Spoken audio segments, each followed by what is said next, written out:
Bueno, buenas tardes. Iniciamos la última sesión del tercer curso de la Sociedad Española de Estudios Clásicos, el mundo clásico en las artes y las ciencias, y tenemos hoy el gustazo de tener aquí a un artista murciano e internacional, Lido Rico. Voy a hacer una breve semblanza suya para explicar un poquito su trayectoria de una forma muy sintética. Hay que decir que nació en Yecla y que inició sus estudios de Bellas Artes en la Universidad Politécnica de San Carlos de Valencia, donde aunque se graduó en 1991 en la Escuela Superior de Bellas Artes de París. En 1989 obtuvo el primer premio de pintura joven de Murcia, o Murcia Joven, Murcia Joven.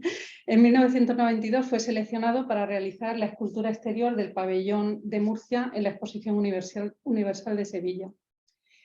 Unos años más tarde, en el 97, su obra fue seleccionada para el Salón Internacional de Artes Expresivas celebrado en Medellín, en Colombia. Recibió también una mención de honor en la Sexta Bienal Internacional de Dibujo y Artes Gráficas en Győr, Hungría. En 2005 fue seleccionado por el Ministerio de Asuntos Internacionales para representar a España en la 23ª Bienal de Alejandría en Egipto, donde obtuvo el Gran Premio. Su firma ha aparecido en más de 100 exposiciones y su obra se exhibe en el Museo Nacional Centro de Arte Reina de Sofía, en el BBVA creo también, en otras diversas instituciones y también en colecciones públicas y privadas. Ayer se clausuró, creo, la exposición el domingo en la cárcel Amotinados, que habréis tenido ocasión de ver, y tenemos que agradecerle, además de su presencia hoy aquí, también el que nos cediera para el cartel y para el programa del curso sus apalancados. Y bueno, pues cuando le pedimos que participara en el curso accedió muy gustosamente y me propuso un tema que me pareció precioso. No sé qué nos va a contar. Bueno. Él me ha dicho que ha descubierto, que ha profundizado, ha buceado en su obra y ha descubierto muchas conexiones con el mundo antiguo y referencias clásicas en su obra, lo cual me parece todavía más interesante.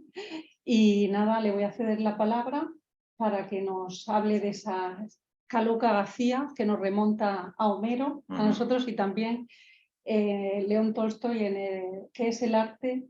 En el capítulo segundo habla acerca de la belleza y la bondad y la relaciona directamente, y hablando además del principio de la estética.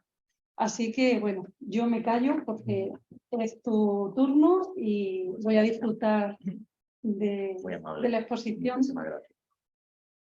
A ti. Pues el nombre de Catalogancia, lo primero que me vaya a disculpar es que yo no sé pronunciar bien muchas de las cosas que voy a decir. Yo creo que con las buenas intenciones que pueda llegar a tener basta, ¿no? Entonces, bueno, la verdad es que le tengo que agradecer a Charo, a Diana, el haberme ofrecido esta posibilidad, porque al final estamos para aprender, y cuando yo me metí en este fregado, no sabía hasta qué punto estamos anclados en todo ese pasado de muchas de las cosas que vivimos y no somos conscientes de ello, ¿no?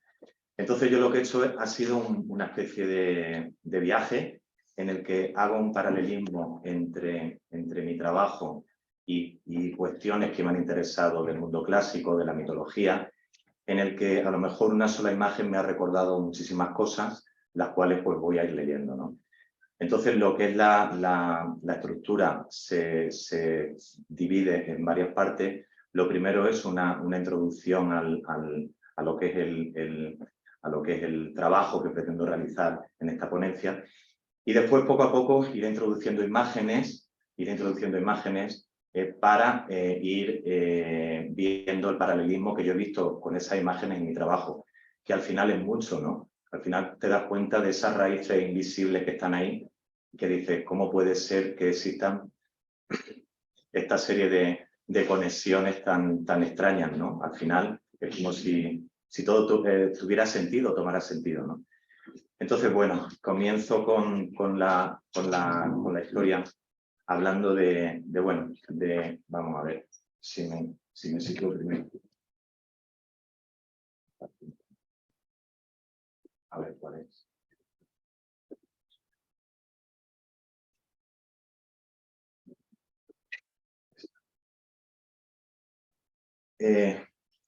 Catalogacia, la utopía de una contienda. Abandonad toda esperanza quienes aquí entráis.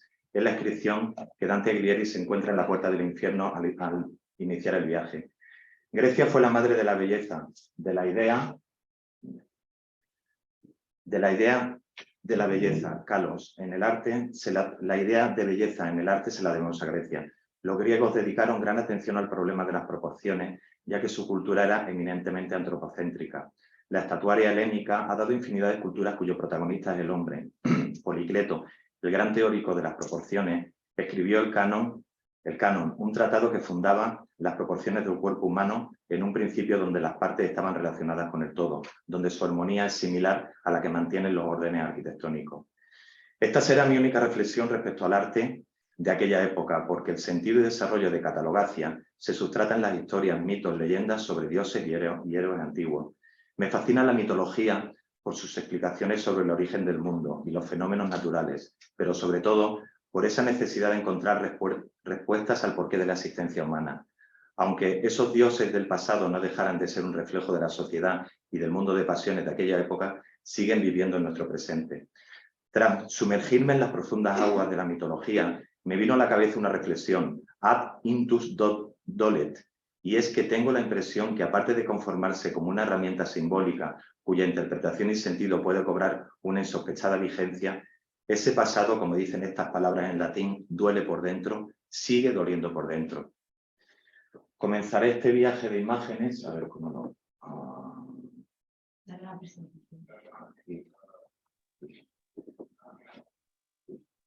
A ver, me pongo nervioso y hasta que no me centre.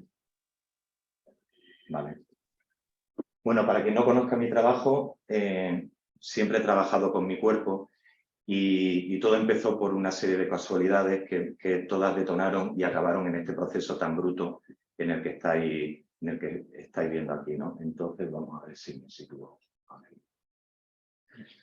Comenzaré este viaje de imágenes y palabras con dos frases. La primera de Anthony Artaud, que decía: nadie nunca ha escrito, pintado, esculpido, modelado, construido o inventado, excepto para salir del infierno. La segunda del poeta Sófocles: el que no haya vivido mis sufrimientos, que no me aconsejen. La expresión quedarse de piedra o paralizado por el efecto de una fuerte emoción hunde sus raíces en los poderes de la medusa, una de las 3 górgonas, monstruos femeninos que habitaban no lejos del reino de los muertos. Zeus encarga a su hijo Hefesto que moje arcilla y modele una figura con forma de Pártenos. Allí está la primera mujer, Pandora, delante de dioses y hombres. Ahora lo que realizo, o lo que voy a hacer a continuación, es una especie de introducción de lo que, bueno, una especie de introducción de lo que es la ponencia, ¿no? Que son ideas propias sobre el paralelismo, lo que yo pienso sobre el mundo clásico y el mundo actual, ¿no? La vigencia del mundo clásico en la actualidad resulta más que patente. La búsqueda de la esencia del hombre es un ovillo de inquietud que comenzó a devanarse hace miles de años. A día de hoy, el arte contemporáneo se plantea como un vehículo de prospección y conocimiento que se cimenta en una simbología cuyas bases se sentaron en el sustrato de esa diversidad de civilizaciones. Coloquemos al hombre en un escenario donde no existiera ningún tipo de simbología. Situémoslo en un presente donde no hubiera un sesgo de pensamiento antiguo. ¿Qué resultados tendríamos? Está bien claro. Seríamos algo similar a una planta baldía sustentada por las pocas raíces que regalara la experiencia del efímero paso por este mundo. Llegaríamos a residir en una construcción tan vulnerable que una simple ráfaga de aire, un pequeño e inesperado soplo, nos tumbaría sin más. La simbología ha terminado imbuida y asimilada en nuestra genética, pero pensemos por un momento en una realidad huérfana de todas esas abstracciones, esas cuyos emblemas se han catalizado en nuestro subconsciente hasta edificar nuestro comportamiento y, por ende, nuestra forma de mirar el mundo.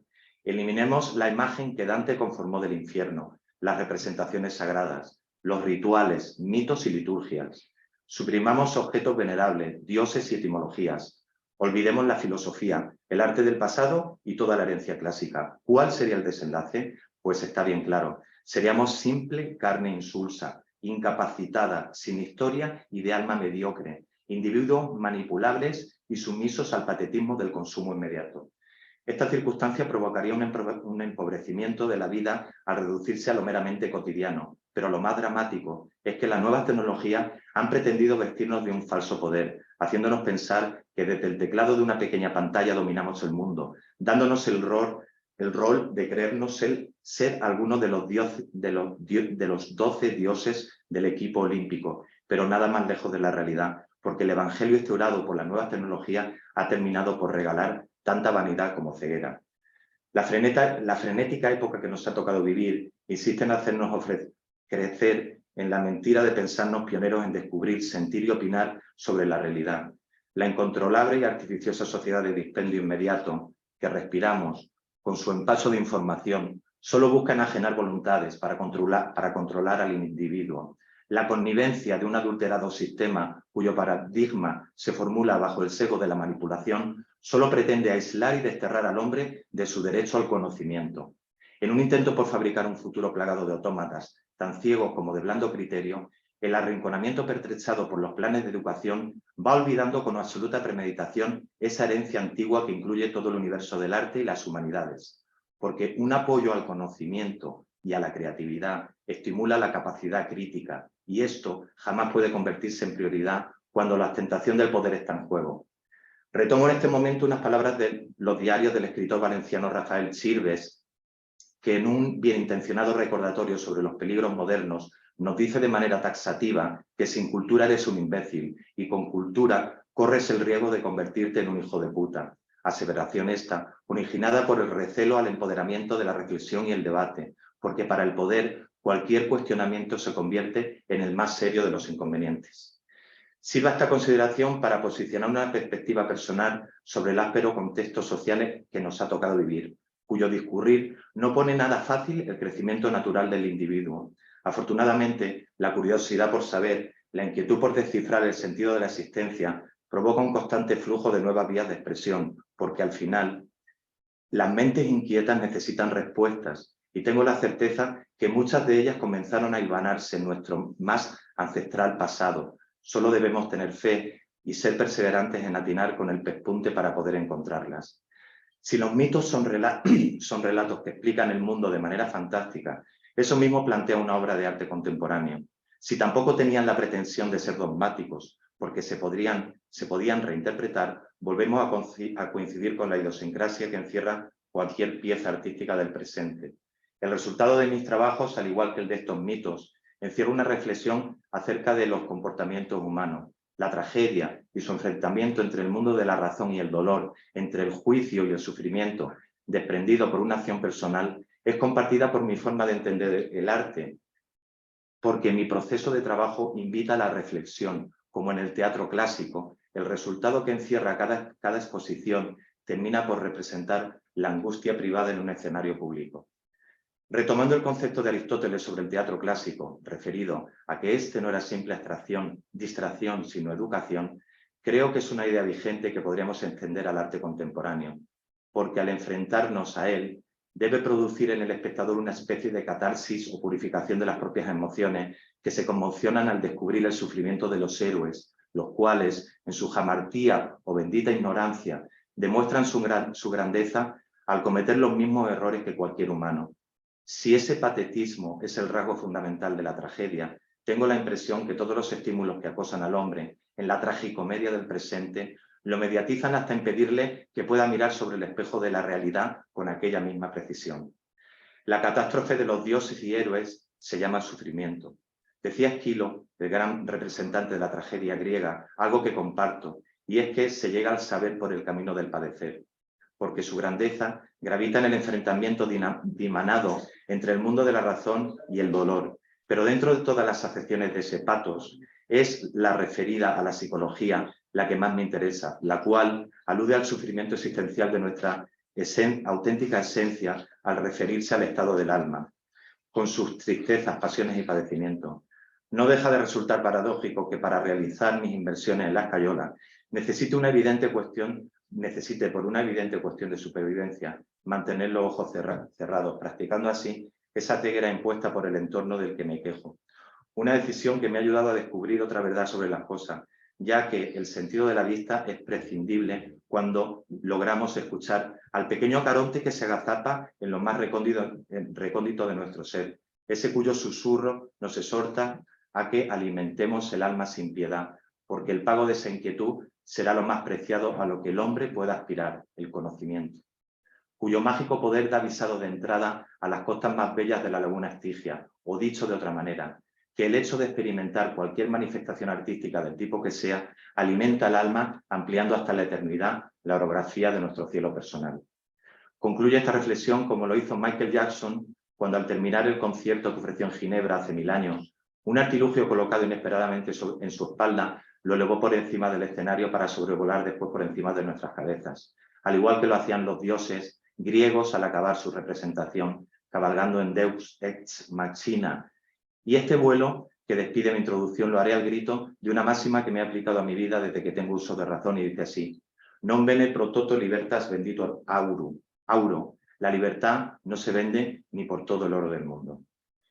Y bueno, dicho esto, comienzo a hacer una especie, aquí pongo, sin afán de emular un nuevo diccionario de la mitología griega romana como el de Piel Grimal, he considerado plantear un personal e irreverente viaje ilustrado con las confluencias advertidas entre mis obras y el pensamiento clásico, ¿no?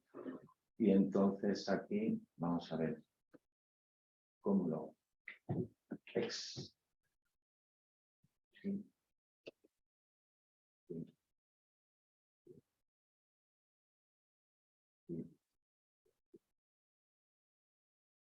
En la mitología griega, Aquiles, voy poniendo obras y voy a continuación leyendo un poco lo que a mí me ha generado esa obra, lo que yo he rescatado, ¿no? En la mitología griega, Aquiles, el héroe de la guerra de Troya, muere en batalla cuando una flecha envenenada lo alcanza en su punto débil, el talón. Me gustaría ir pasándola poco a poco, a ver cómo lo puedo hacer. Está en presentación, ¿cómo lo quito?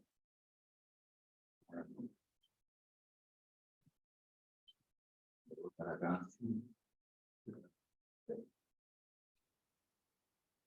Bueno, de todas formas, lo puedo poner en presentación. Si se puede poner eso en grande, la ventana. La pongo en grande. No, pero eso sí acabo de presentar.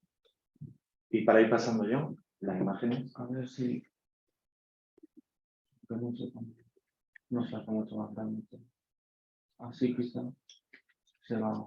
Sí, mejor. Es que si no es un poco... Sí. Si no es un poco caótico. Lo prefiero pasar yo, ¿vale? Sí. Vale, voy poniendo imágenes y voy hablando de sugerencias que me hace lo que es esa imagen, lo que he rescatado, ¿no? Con esta pieza, son piezas que van recorriendo desde hace 35 años mi trayectoria, ¿no? Entonces, cuando vi esta pieza, hablo de que en la mitología griega Aquiles, el héroe de la guerra de Troya, muere en la batalla cuando una flecha envenenada lo alcanza en su punto débil, su talón. Seguimos. Sí. Esta es una pieza que es la primera obra que yo hago en resina de poliéster hace 35 años, y daros cuenta que es realmente un corazón, es que no tengo otras imágenes. Fue de mi primera exposición individual en el año 88 en Italia, en la que fue la primera vez que metí resina en lo que es mi exposición, ¿no? Y entonces esta obra me llevó a hablar de Aristóteles. O sea, vamos a empezar con una especie de diccionario, ¿vale? Entonces, esta obra me hizo pensar que Aristóteles, o sea, son tramos rescatados, fue un filósofo del corazón en la antigüedad. Creyó que el corazón era el origen de la sangre y de la vida, y que todos los órganos se formaban a partir del corazón. Según su doctrina, en él residían el alma y la inteligencia, y el alma gobernaba el cuerpo desde el corazón. En la fábula de Esopo sobre Hermes y el hacha de oro, el leñador que rechazó las hachas más valiosas hizo un tremendo esfuerzo de humildad al reconocer que él no tenía hachas tan ostentosas como aquella. Su sinceridad y su honestidad hicieron el resto. El segundo leñador, sin embargo, pretendía ser quien no era y tener lo que no podía tener. La codicia le cegó y al final tuvo su merecido escarmiento. Aquí. Afrodita, diosa del amor y la belleza y el deseo. Sus susurros podían enloquecer a dioses y hombres. Esto es una sección de una parte de una obra que se titula El soplador, y nada más ver esta obra me llevó a pensar en esa idea de Afrodita. Sigo con Apolo. Un día Apolo se sorprendió al escuchar el canto de su amada ninfa, quedándose enamorado de tan maravilloso susurro. Dafne, al notar su presencia, deja de cantar y queda inmóvil por el susto, mientras buscan con ojos aterrados un escondite a su alrededor. El dios Apolo la seduce con mágicas palabras de amor. Ella le suplica que se detenga, pero él es sordo a su ruego.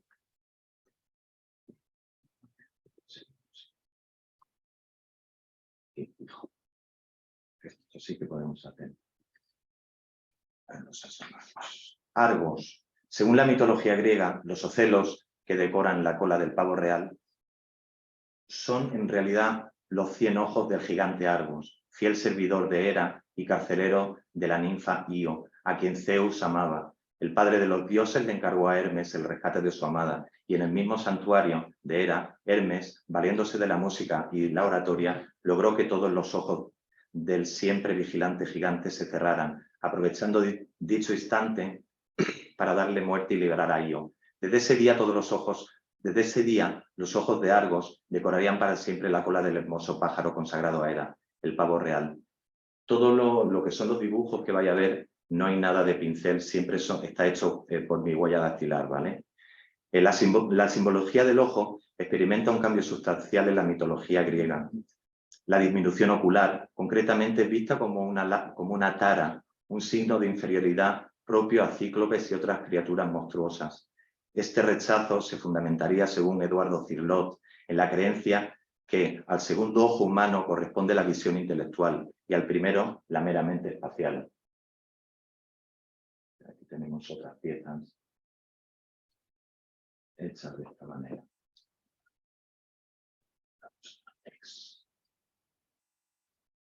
Pues darle a la carpeta de aquí abajo. A ver. Vale. Y volver. Gracias. A ver, estamos en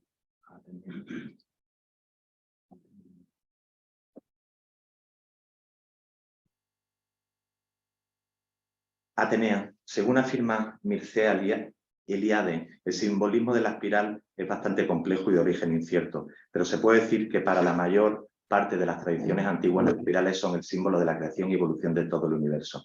Este podría describirse de forma esquemática como conjuntos espiralados que van generando los mundos y sus ciclos de nacimiento y muerte, de evolución o involución, según las distintas variantes de las múltiples combinaciones de la existencia. Los últimos descubrimientos confirman que unos 2/3 de todas las galaxias existentes, incluida la nuestra, aparecen con esta forma geométrica de crecimiento, partiendo de un punto central, e incluso las relacionan en su desarrollo con el número pi, el llamado número de oro de los antiguos griegos, y en su enigmática series matemáticas. En la mitología griega se distinguía entre la espiral creadora, atributo de la diosa Atenea, y la destructora, torbellino hacia la izquierda, atributo de Poseidón. Para este pueblo, el umbral entre el mundo de los hombres y de los dioses estaba simbolizado por el monte Helicón, residencia de las musas y cuya cima estaba siempre envuelta en nubes, que representaba la frontera entre la tierra y el cielo. La subida simbólica por las laderas del Helicón se hacía rodeándolo con un movimiento en espiral cuyo diámetro se iba reduciendo a medida que uno se acercaba a la cima. Esta ascensión espiralada, que permitía llegar así, poco a poco, al punto más alto, significaba haber logrado conquistar el propio centro o síntesis, acceder a la unidad o a lo divino, en uno mismo desde la multiplicidad del mundo terrestre. Siempre que en el universo hay un movimiento de expansión o contracción, se produce una espiral, lo que nos recuerda la famosa frase de Pitágoras: cuando Dios crea, geometriza. Esta pieza se titula Frutas del bosque. Y bueno, hablo ahora de aborígenes. En las leyendas romanas, los aborígenes son los habitantes más antiguos de la Italia central. Son considerados como hijos de los árboles. Viven sin leyes, sin ciudades, como nómadas, y se alimentan de frutos silvestres. Alcioneo. Entre los gigantes engendrados por Gea, la tierra, en su unión con el cielo, Urano, había uno llamado Alcioneo, notable entre todos por su talla y su fuerza prodigiosa. Alcioneo no podía ser muerto mientras combatiese en la tierra donde había nacido. Por eso, aconsejado por Atenea, Heracles lo transportó lejos de Palene, y allí lo atravesó con una flecha después después de que el gigante, con una roca enorme, hubo aplastado a 24 de los compañeros de Heracles. La leyenda de los gigantes aparece dominada por la historia de su combate contra los dioses y su derrota. Han nacido de la tierra, que los ha engendrado para vengar a los titanes, encerrados por Zeus en el Tártaro. Son seres enormes, de fuerza invencible y terrorífico aspecto. Mimante es uno de los gigantes que combatió contra los dioses. Zeus lo fulminó con uno de sus rayos, o tal vez lo mató Hefesto, disparándole proyectil de material incandescente. Modio, Fabidio, alcanzó una talla extraordinaria. Se distinguió por sus hazañas guerreras. Finalmente quiso fundar una ciudad y crearse un reino. Poseidón, el dios que reinaba sobre el mar, es uno de los olímpicos. Hijo de Crono y Rea, la leyenda más antigua según la cual Zeus, llegado a la edad viril, obligaba a su padre Crono a devolver a los hijos que se había tragado. Desde los tiempos de la Ilíada, Poseidón tiene asignado el dominio sobre el mar, como Hades reina los infiernos y Zeus el cielo y la tierra. No solo tiene poder sobre las olas, sino que también puede desatar tempestades, desquiciar las rocas de las costas con un golpe de su tridente y hacer brotar manantiales. Aquí, perdón. El último, Titanes, es el nombre genérico dado a 6 de los hijos de varones de Urano y Gea. Después de la mutilación de Urano y Crono, los titanes que habían sido expulsados del cielo por su padre se hicieron con el poder. Ámico era un gigante, hijo de Poseidón y rey de los Bébrices en Bitinia. De salvaje naturaleza, inventaría el boxeo y el pugilato. Atacaba a los extranjeros que llegaban a Bitinia y los mataba a puñetazos.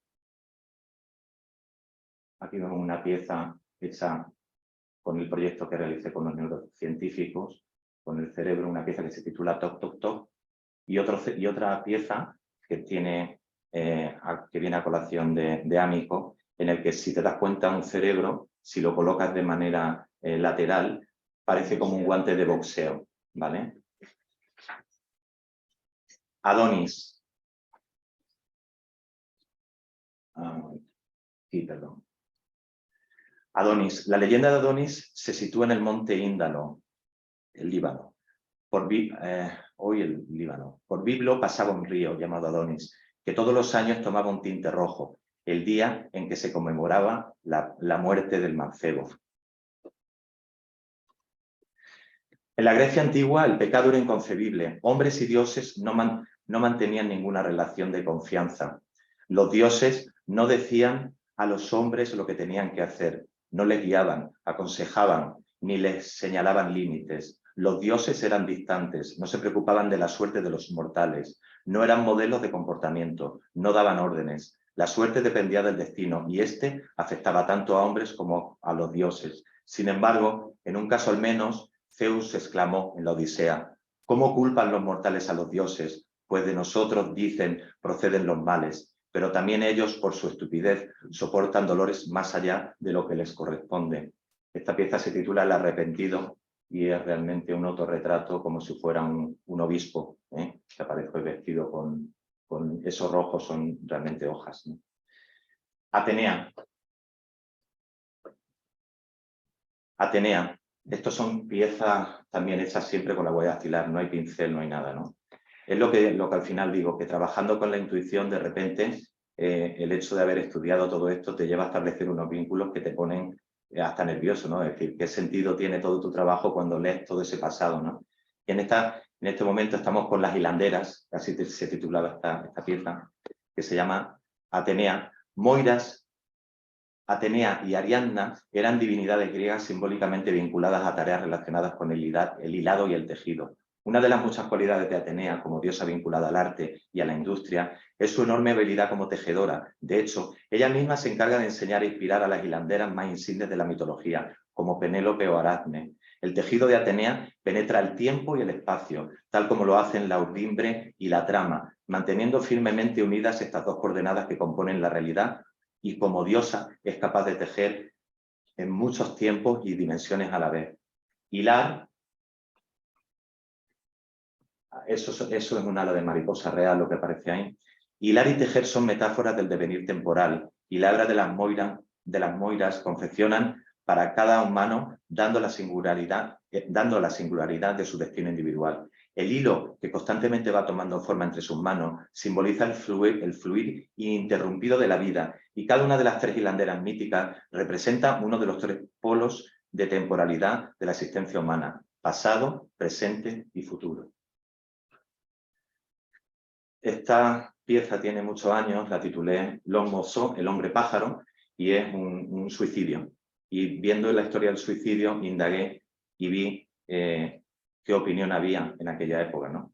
Aristóteles afirma que una especie de deshonor acompaña al suicida, que es mirado como culpable para la sociedad, y define el morir por mano propia como un acto injusto que la ley no permite y un deshonor que acompaña al que se mata.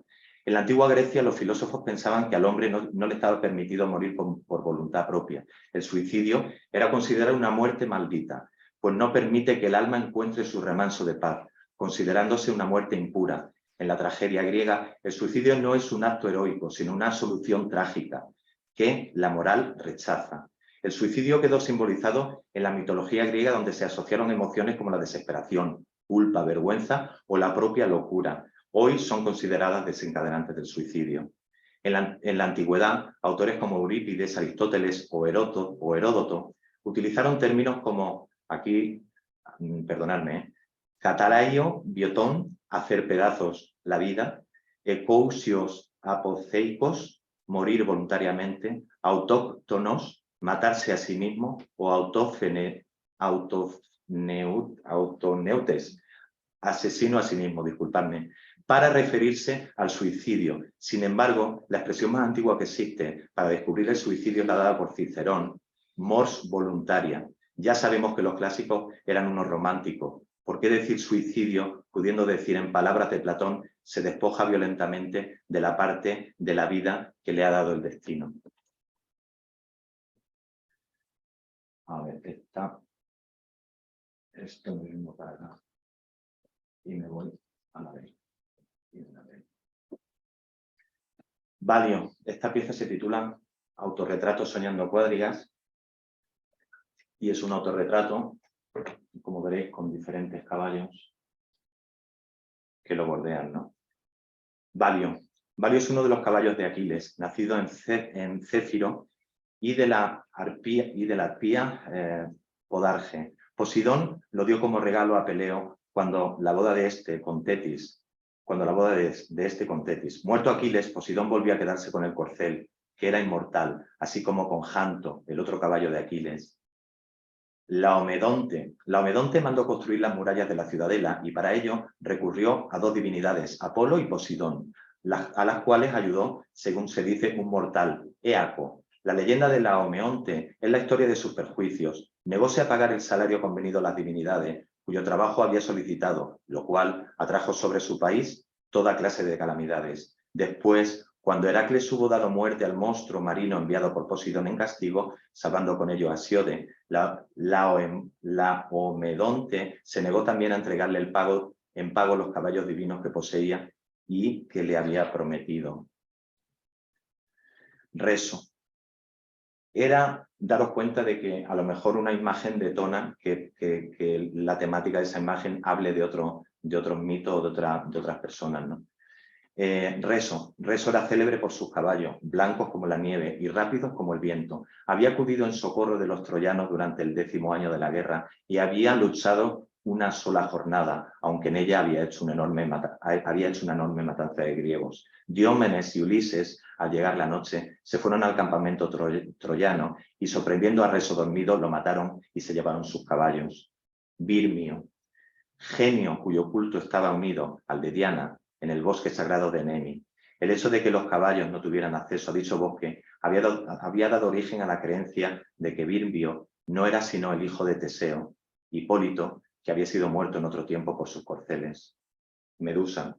Una mirada hacia Medusa convertía a cualquier hombre en piedra. Cuenta la leyenda que su cabeza cortada de la mano de Perseo brotó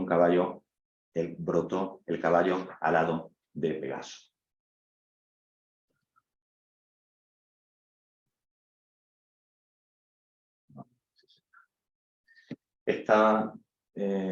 voy a hablar de Caronte, y Caronte ha estado muy presente realmente sin saberlo. Desde el principio de mi trabajo han habido dibujos, han habido esculturas, han habido tal, pero nunca he tenido un conocimiento de Caronte tan real como el que he tenido después de haber estudiado todo esto, ¿no? Entonces, esta obra fue cuando estuve en la Bienal de Alejandría representando a España, en la que lo que llevé fueron unas canoas realmente truncadas. Ahí lo ven, se puede ver más o menos el tema. Y la verdad es que cuando se expuso generó como mucha controversia, hubo mucho debate allí en la propia Alejandría, de conferencias que se dieron sobre la obra, hablando de ese Caronte, ¿no? De cómo eso era exactamente lo que ocurría ahora con toda la inmigración y con todo ese flujo, ¿no? Entonces, bueno, Caronte, aquí se puede ver mejor. Caronte, o Carón, era el pequeño barquero de Hades. Era responsable de guiar las sombras de los difuntos de un lado del río Aqueronte, el río del dolor, hasta la laguna Estigia. Allí recibían su premio o castigo. Necesitaban un óvulo para pagar el viaje, por eso se enterraban los cadáveres con una moneda debajo de la lengua. Esta costumbre se acogió luego en la antigua Roma. Si no podían pagar el viaje, tenían que esperar 100 años hasta que Caronte accediese a llevarlos. Uno de los nombres más comunes con los que se hace referencia al inframundo es Averno. Este, desde el punto de vista etimológico, se origina de la unión del prefijo sin junto con la palabra ave o pájaro, es decir, que literalmente sería lugar sin pájaros. Esto posee mucho sentido, pues antiguamente se creía que algunas de las entradas hacia el inframundo se encontraban en los cráteres de los volcanes, lugares de los cuales constantemente emanaban gases sulfurosos provenientes de las entrañas de la Tierra. Eran condiciones extremas, por lo tanto no existía posibilidad de que las aves pudiesen vivir en esos sitios. Eneas sigue su camino hasta que llega a uno de los puntos esenciales, la orilla del río Aqueronte. En ese momento debe cruzar las sinuosas aguas subiendo en la desvencijada barcaza de Caronte, cuya descripción trascenderá en el tiempo como el arquetipo de la muerte. Un horrendo barquero cuida de las aguas de los ríos, Caronte, de su ciudad terrible, a quien una larga canicie descuidada sobre el mentón. Fijas llamas son sus ojos, sucia cuelga anudado de sus hombros el manto. Él con su mano empuja una barca con la pértiga y gobierna las velas y transporta a los muertos en esquife hergumbroso, anciano ya, pero con la vejez cruda y verde de un dios.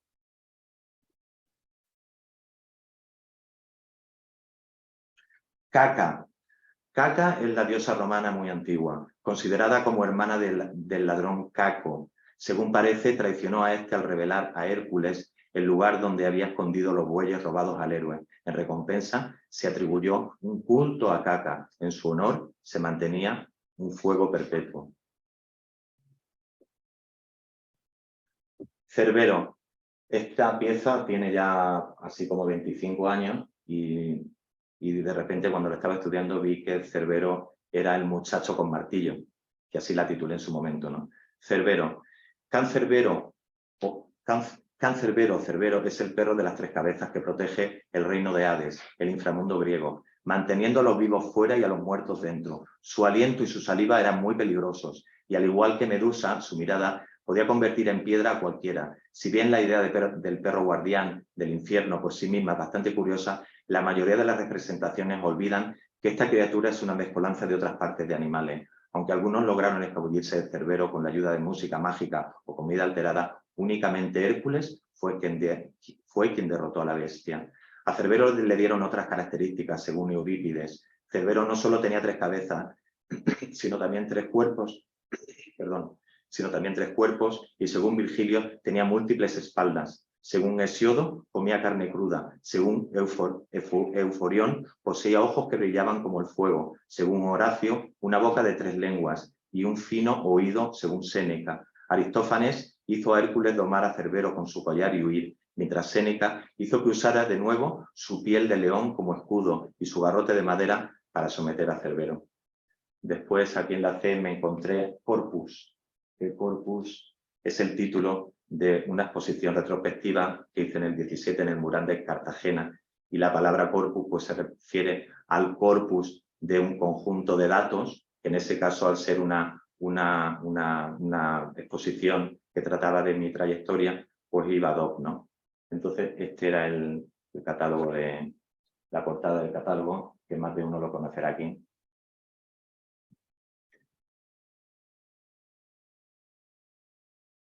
Diógenes. Esta pieza se titula Asedio Blanco. En Grecia antigua y otras civilizaciones, el blanco a menudo se asociaba con la leche materna. Dicen que Diógenes caminaba por las calles de Atenas con una lámpara encendida a plena luz del día. Cuando alguien le preguntaba por qué tenía la lámpara prendida, él le contestaba: estoy buscando a un hombre honesto. Los antiguos griegos vieron el mundo en términos de oscuridad y luz, por lo que el blanco era el color fundamental. De acuerdo con Plinio el Viejo en su Historia Natural, Apeles y otros pintores famosos de la antigua Grecia usaron solo 4 colores en sus pinturas: blanco, rojo, amarillo y negro. Para pintar, los griegos usaban plomo blanco, hecho mediante un largo proceso y muy laborioso. Así pensaba Homero sobre el mal del cinismo, tan patente en la sociedad contemporánea. Odioso para mí, decía, como las puertas del Hades, es el hombre que oculta una cosa en su seno y dice otra.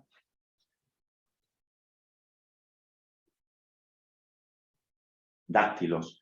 Esta obra, antes de aprender a hacer los cuerpos y bueno, de tener posibilidad económica de trabajar la resina, lo que realicé fue un cuño o varios cuños con la forma de mi dedo. Entonces, de esa manera, después hice dedo, evidentemente, pero de esa manera empecé a trabajar con el cuerpo. Y si os dais cuenta, ese dedo ya toma vida simplemente con un trazo de un bolígrafo. De repente el cuerpo es como si quisiera vivir, ¿no?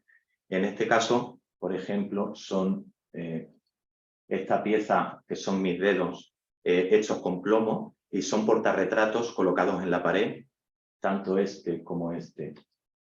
Esto es un círculo, aunque aquí quedó ovalado, lamento que se vea así, pero es que prefiero hacerlo de esta manera. Esta pieza fue la primera que me compró el Reina Sofía con 22 años, se titula Le Sembrador Eternel, el sembrador eterno, y es un dedo que si tú te quedas dentro del círculo va apareciendo y desapareciendo, ¿no? Es un poco para ponerlo en situación de lugar de lo que vaya a ver. Estos son dedos metidos en un cubo, dedos sin más, de resina metidos en un cubo, y lo que te produce es esa sensación de que es como un ente vivo, es que ahí ocurre algo, ¿no? Esto es exactamente lo mismo. Son dedos metidos en un cubo, y si os das cuenta, la transparencia de los dedos es el resto que queda de cera cuando se termina, ¿no? Y al final te das cuenta de que es como una radiografía con ese resto de vela, ¿no? O sea, de cera que queda. Esta otra pieza es también hecha con los dedos, ¿vale? Con mi rostro, y otra vez esta pieza que os sonará del tema de la cárcel, ¿vale? Entonces lo vengo a decir por eso, porque para que os suene un poco de todo lo que estoy hablando, ¿no? Dejo esta pieza, por ejemplo. Los dáctilos de Lida son genios, cretenses o frigios, que pertenecen al cortejo de Rea o al de Cibeles. Su nombre significa los dedos, lo cual se explicaba bien por su destreza en el trabajo manual, sobre todo referente a los metales, bien por leyenda etimológica. Contábase, por ejemplo, que en el momento en el que su madre, Rea o la ninfa de Lida, lo daba a luz, sus manos crispadas de dolor se habían clavado en el suelo. Las huellas que quedaron sirvieron para dar su nombre a los hijos. Incluso se decía que habían nacido del polvo que las nodrizas de Zeus habían arrojado entre sus dedos. Los dáctilos son magos que se las atribuía la difusión y a veces la invención de los misterios. En la mitología griega, los dáctilos fueron una raza arcaica de hombrecillos fálicos relacionados con la gran madre Cibeles o Rea. Hombres espíritu como los curetes, paviros o coribantes. Los dáctilos, cuya madre era Anquíale, fueron antiguos herreros, hechiceros y sanadores. Y ahora vamos con Damocles. La leyenda de la espada, este es el autorretrato entre la espada y la pared, una espada real de mi infancia, metida en la obra, en la que, bueno, no tiene más. La leyenda de la espada de Damocles tiene su origen en Roma. Pese a su antigüedad, se trata de una historia que sigue presente en el lenguaje cotidiano. La leyenda de la espada de Damocles, transmitida por el filósofo Cicerón, simbolizaba la fragilidad en las posiciones de poder, que la felicidad es siempre pasajera, o que la vida es muy corta y la muerte siempre nos acecha. Cuando Dionisio cambió su rol de rey por un día por el adulador Damocles. Tengo claro que de haber sido este, hubiera cortado la crin del caballo que sujetaba la amenazadora espada sobre mi cabeza y lo hubiera impregnado de saliva hasta deshacer su filo. Dante. Esta pieza es el secadero de pensamientos y bueno, irá correlativamente pasando otro tipo de imágenes. Hice una exposición hace 3 años en el 700 aniversario de la muerte del poeta Dante, en la que se hizo una exposición en Berlín. Bueno, y ahora leeré algún fragmento del catálogo que estaba muy bien, y lo que se expuso era esto, ¿no? Dante, la Divina Comedia, una de las obras más destacadas de la literatura universal. Esta es la imagen de la galería, ¿vale? En ella el poeta Dante Alighieri es rescatado por el poeta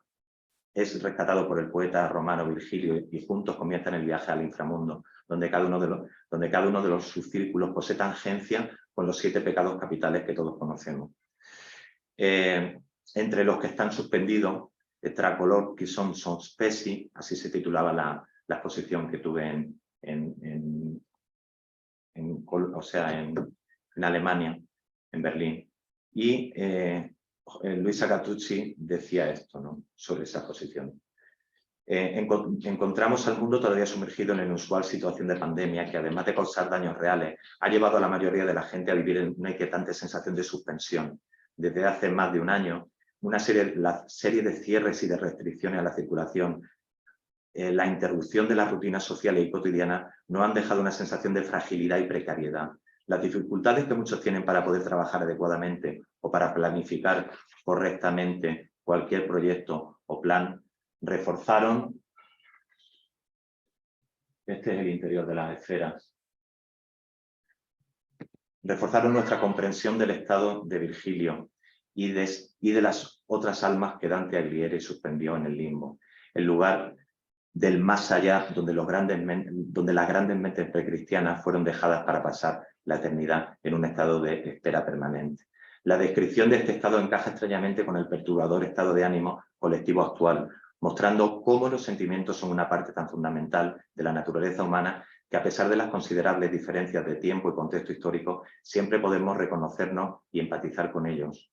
Dice Luisa Gattucci: las obras del escultor Lido Rico utilizan el cuerpo humano como medio para comunicar posturas tanto emocionales como sociopolíticas. Según Lido Rico, un solo individuo,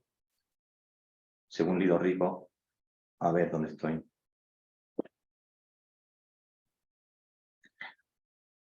Según Lido Rico, un solo individuo puede abarcar y representar a toda la humanidad, y en este sentido una persona se considera un contenedor de percepciones e ideas universales, así como un conjunto de pensamientos independientes. Su obra expresa a menudo los desagradables sentimientos del individuo enfrentado a la insuficiencia de cualquier forma de sociedad organizada, que, debido a su propio funcionamiento, reprime y aplana inevitablemente la variada gama de facetas humanas. Como en las obras de Francisco de Goya, las instalaciones de Lido Rico presentan a menudo una gran densidad de cuerpo inmortalizado en poses de sufrimiento y gestos rebeldes.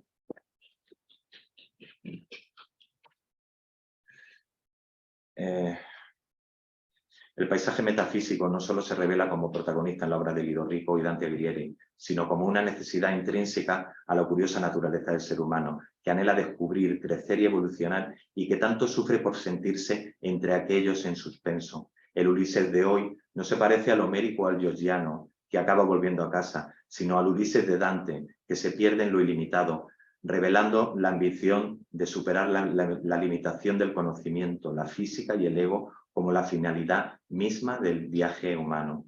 Dante Alighieri decía: los lugares más oscuros del infierno están reservados para aquellos que mantienen su neutralidad en época de crisis moral.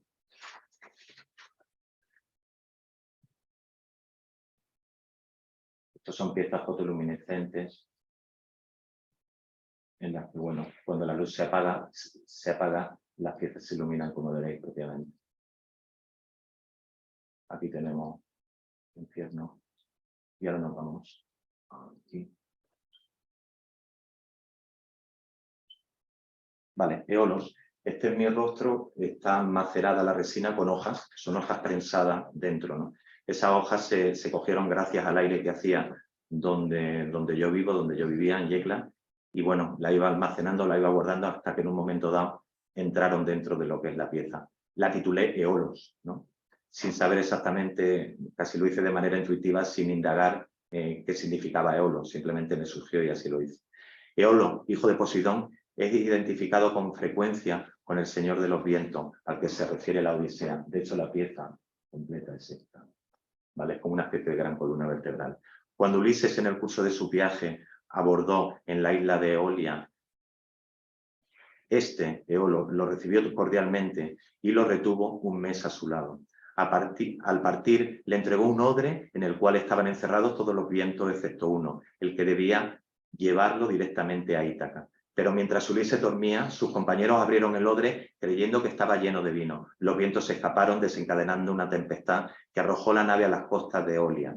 Eolo era el dios de los vientos y vivía en una pequeña isla que podía moverse libremente por el mar cerca de la costa de Eolia. Allí residía con su esposa, Deyopea, y sus hijos, siendo responsable del control de las tempestades, ya que Zeus le había dado el poder de aplacar y provocar los vientos.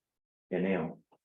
Esto es una obra dactilar hecho trabajo con café, con elementos irreverentes, con pintura, incluso con vino. Y cuando se trabaja con vino ocurre eso, que me dio a pensar esta obra en Eneo.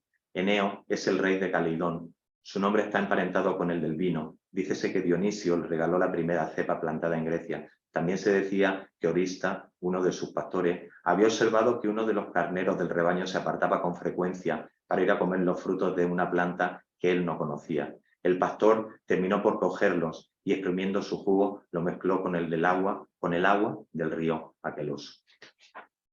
En Pusa, esto es de una exposición que hice en Murcia hace muchísimos años, en el que era mi autorretrato antes de aprender a hacer los cuerpos, mi autorretrato como si fuera un vampiro, ¿no?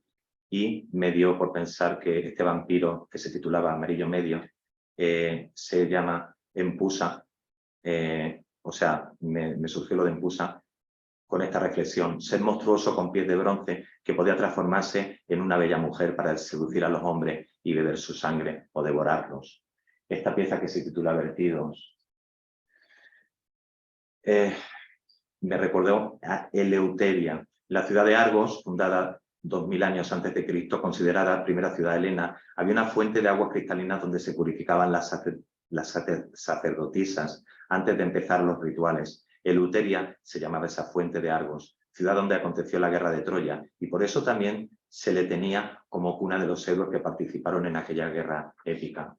Después, dentro de la serie de los dibujos, hay algunos que hago simplemente con una cerilla que de cera, de esas planas que yo enciendo, y justo lo que dura el tiempo en el que esa cerilla se pasea por el papel, dibujo. De ahí se nota que no pueden haber mentiras ni rectificaciones. De hecho, el punto de cuando se detona la cerilla es lo que en este caso sujeta esa propia imagen, ¿no? Y después el camino de cera que se realiza.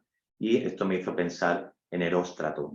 Eróstrato fue un pastor convertido en incendiario. Fue responsable de la destrucción del templo de Artemisa de Éfeso, considerado una de las 7 maravillas del mundo antiguo. La acción realizada por Eróstrato y su intención de lograr la fama a cualquier precio han tenido eco en la modernidad.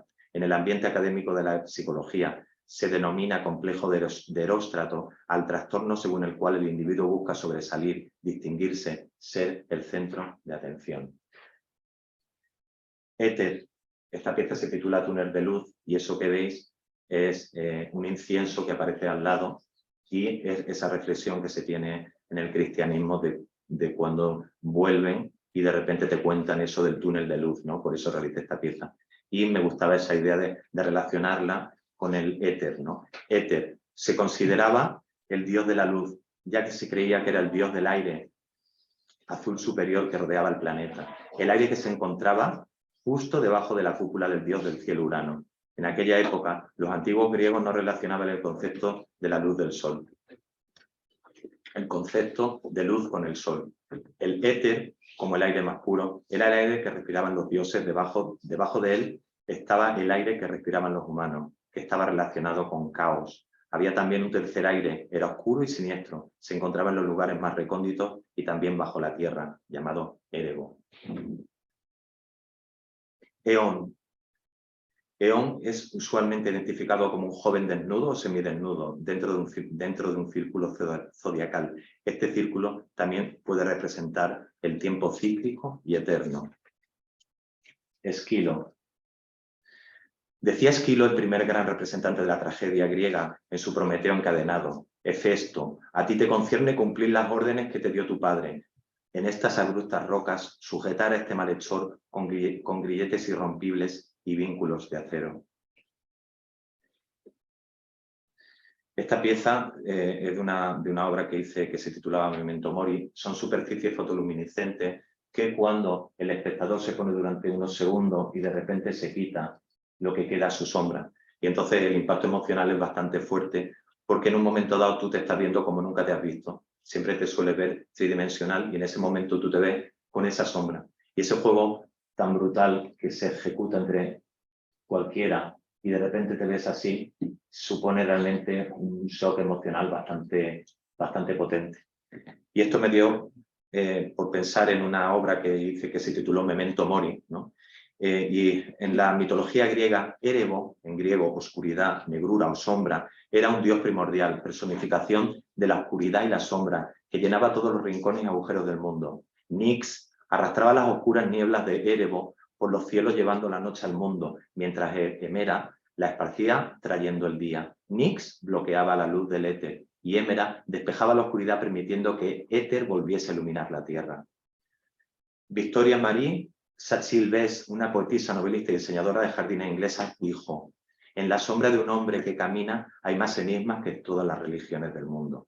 La primera sospecha que nos puede asaltar al ver la sombra o el reflejo es que vemos a otro, como otro yo que no soy yo. En segundo lugar, podemos suponer que vemos a otro yo, aquello que somos y que no conocemos. Lo segundo es mucho más inquietante que lo primero, mucho más peligroso.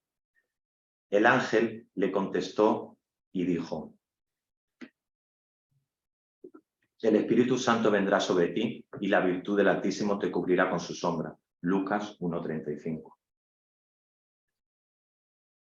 Ahora me voy.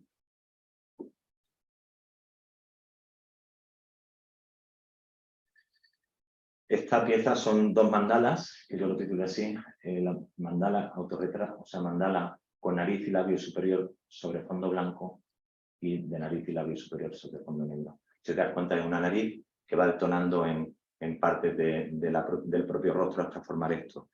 Y esta pieza me dio por pensar en Fama. Cuenta Vigilio que Fama, es decir, la voz pública, fue engendrada por la tierra después de Ceo y Encélado. Está dotada de numerosos ojos, bocas y viaja volando con grandísima rapidez. Ovidio adopta este retrato de Fama. Imagina que esta divinidad habita en el centro del mundo, en los confines de la tierra y el mar, y que su morada es un palacio sonoro, con 1000 aberturas por donde penetran todas las voces, incluso las más leves.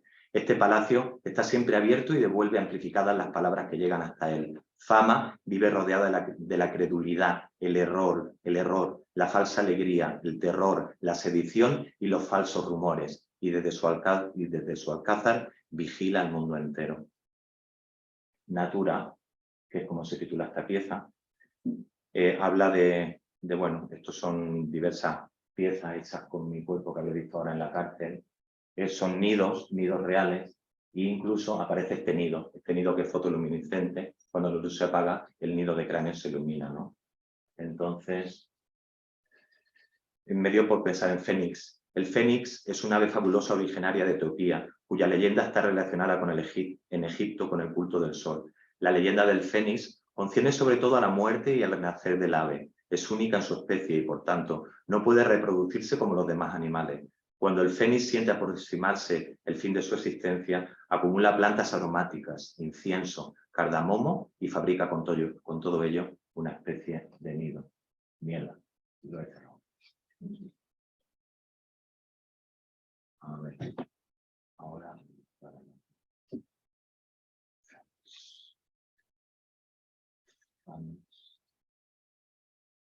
Zames. Esta pieza es de una obra titulada Provisionario y me hizo pensar en Fames. Fames es la alegoría del hambre. Su nombre es la traducción de Limos, que Hesíodo menciona entre las hijas de la discordia. Virgilio la representa en el vestíbulo de los infiernos al lado de la pobreza. Ovidio recarga el cuadro y la representa habitando en Escitia, un país desolado donde roe sin cesar una vegetación rara. Fatum. Fatu es el dios del destino. En su origen, este vocablo que se relaciona con la raíz del verbo que significa hablar, designaba la palabra de un dios y como tal se aplicaba una irrevocable decisión divina. Después, por influjo de la religión griega, Fatum ha designado las diferentes divinidades del destino.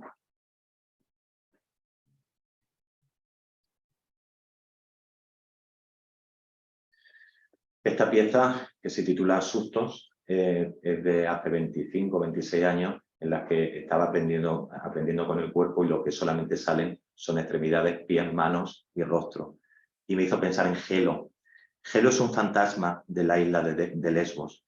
Era el alma en pena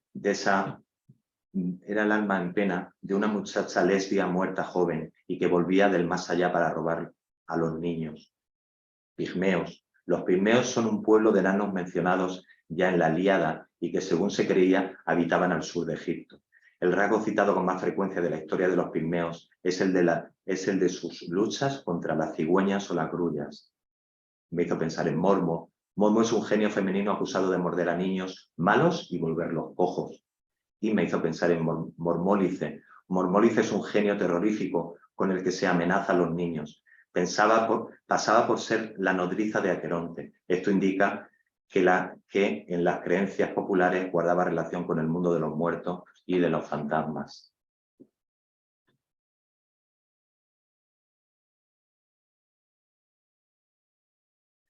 Hades. Hades, la serie de piezas que vamos a ver a continuación, todo me ha recordado a esta idea del Hades. En la mitología griega, Hades, en griego antiguo, el invisible, alude tanto al antiguo inframundo griego como al dios de este. El término Hades, en teología cristiana y en el Nuevo Testamento, es paralelo al hebreo Sheol, que quiere decir tumba o pozo de suciedad, y hace referencia a la morada de los muertos. El concepto cristiano del infierno se parece más al tártaro griego, una parte profunda y sombría del Hades, usada como mazmorra de tormento y sufrimiento. Parece que hay algo intemporal que caracteriza las tragedias griegas y ese algo es más que un esquema formal dramático que constituye la esencia del thriller. El héroe trágico no solamente vierte sangre y sufre, sino que trata de dar sentido al sufrimiento, busca quién es y en qué mundo habita, intenta articular sus valores y creencias que necesariamente entran en conflicto con otros valores, sea de otro individuo o de la sociedad en la que vive. El mito de Hades es inseparable al concepto del inframundo griego, un lugar subterráneo al que iban las almas de los muertos que habían podido pagar la entrada. Allí el dios Hades ejercía el poder con sabiduría. Todas estas piezas me han llevado a pensar en el Hades. Y nos vamos a Jamartía. Esta pieza es una sección de la obra Provisionario. Jamartía. Aristóteles decía que el héroe comete siempre un error, Jamartía. Lo comete por ignorancia. Los griegos veían en la grandeza de la actuación humana un cierto riesgo, porque siempre hay posibilidades de error. Jamartía es un término usado en la poética de Aristóteles que se traduce usualmente como error trágico o error fatal, defecto, fallo, pecado. Es el error fatal en el que incurre el héroe trágico, que intenta hacer lo correcto en una situación en la que lo correcto simplemente no puede hacerse. En griego, la palabra jamartía tiene sus raíces en la noción de errar el tiro, no dar en el blanco, e incluye un amplio espectro de significado, desde el accidente hasta el error, así como el dolor y el pecado. Incluso un accidente puede ser considerado una traducción apropiada de jamartía, puesto que en ambos casos uno puede no dar en el blanco. En la tragedia griega es el protagonista el que incurre en esa jamartía, la cual provoca que el público experimente la catarsis. Esto se debe a que el héroe no merece su caída y el público lo compadece. Dado que el héroe es parecido al público, este teme que la misma situación pueda presentárseles. En este caso es como cuando la gente o el espectador se da cuenta de cómo realizo yo la obra. Se da cuenta de que esa obra realmente ha sido mi cuerpo el que ha estado ocupando ese espacio. Entonces ocurre ese punto de jamartía o de catarsis con el espectador en el que se ve reflejado como si él fuera mismo el que ha hecho la obra. Y ese shock se podría acercar o llamarse como una especie de jamartía, ¿no? Hermes. Hermes era el antiguo dios griego del comercio. Esta es una de las partes de la pieza del soplador que me recordó a este dios. Hermes era el dios antiguo griego del comercio, la riqueza, la suerte, la fertilidad, la cría de animales, el sueño, el lenguaje, los ladrones y los viajes. Uno de los dioses olímpicos más astutos y traviesos. Era el patrón de los pastores, inventó la lira y era, sobre todo, el heraldo y mensajero del monte Olimpo, por lo que llegó a simbolizar el cruce de fronteras en su papel de guía entre el reino de dioses y la humanidad. Para los romanos, el dios era conocido como Mercurio.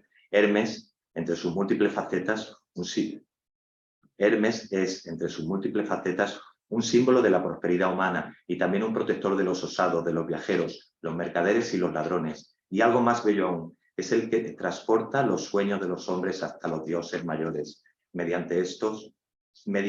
con estos, para que los humanos lo logren. Famoso por sus habilidades diplomáticas, también se lo consideraba el patrón de las lenguas y la retórica. Los oradores lo consideraban como el patrón que transfería las palabras del emisor al receptor, al igual que los intérpretes, y, aún hoy, el estudio e interpretación de los textos lleva su nombre, hermenéutica. En la época helenística, el dios se asociaba a menudo con la gimnasia y era visto como el protector de los jóvenes. El nombre latino del dios Mercurio es, por supuesto, el nombre de un planeta, naturalmente el más rápido en orbitar alrededor del Sol. Esta pieza es cobertura de ánimas, es un almendro, un árbol real, en el que, donde estaba el brote de la flor, yo ya lo cogí seco, pero los brotes se mantenían, en ese brote lo que hice fue colocar, como veréis, una serie de cráneos diminutos. Esto es lo que ocurre cuando se apaga la luz, y esos son los cráneos que tú ves cuando averiguas o cuando te acercas a la pieza, ¿no? Esta pieza me hizo pensar en hamadríades. Las hamadríades son una categoría de ninfas de los árboles. Nacen con el árbol que protegen y comparten su destino. Así, Calímaco, en el himno a Delos, presenta a una ninfa de una encina, angustiada con su árbol, que acaba de ser alcanzado por el rayo. Las ninfas, dice, están contentas cuando el agua del cielo riega las encinas, están de luto cuando éstas pierden el follaje. Se pensaba incluso que morían con su árbol.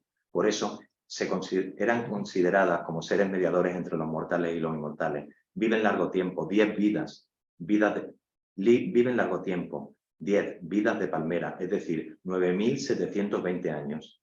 Ciertas leyendas han conservado el recuerdo de hamadríades que lograron al héroe salvar de su árbol. Otras recuerdan el castigo que cayó sobre los hombres que habían cortado un árbol sin atender a los ruegos de las ninfas. Demofonte llegó a Atenas, pero estuvo allí más tiempo del esperado. Los dioses se apiadaron de la desamparada Filis y la transformaron en un árbol que permaneció seco y estéril, mientras el alma de Filis estaba de luto. Por fin, su amado regresó a Tracia, pero encontró en su lugar el almendro muerto, lleno de pena y decepcionado. Abrazó el tronco seco, lloró desesperadamente. Calentando por su abrazo y regado por sus lágrimas, el árbol floreció inmediatamente y se llenó de pequeñas flores blancas.